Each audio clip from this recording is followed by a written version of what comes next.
बिस्मिल्लाहिर्रहमानिर्रहीम। अस्सलामु अलैकुम वरहमतुल्लाहि वबरकातुहू।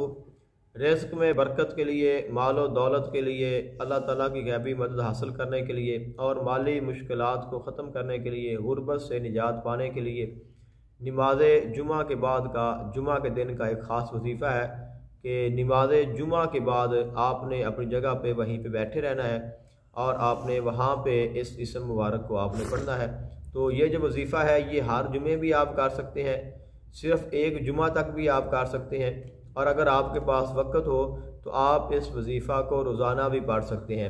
लेकिन इसका कमाल इतना है कि आप एक जुमा को ये अमल करेंगे तो अगला जुमा आने से पहले पहले जो आपकी मुश्किल होगी अल्लाह ताला उसको आसान फरमा देगा। तो ये आप मामूल बना लें कि हर जुमा को करते रहें या रोज़ाना करते रहें, या कम अज़ कम ज़िंदगी में आप एक बार इस अमल को ज़रूर करें। तो वो इसम ये है, बिस्मिल्लाहिर्रहमानिर्रहीम। अल्लाहुम्मा या गनियु या हमीदु या मुबदियु या मुईदु या रहीमु या वदूदु, अल्लाहुम्मा कफ़िनी बिहलालिका अन हरामिका व बिताअतिका अम मासियतिका व अग़निनी बिफ़ज़लिका अम्मन सिवाका।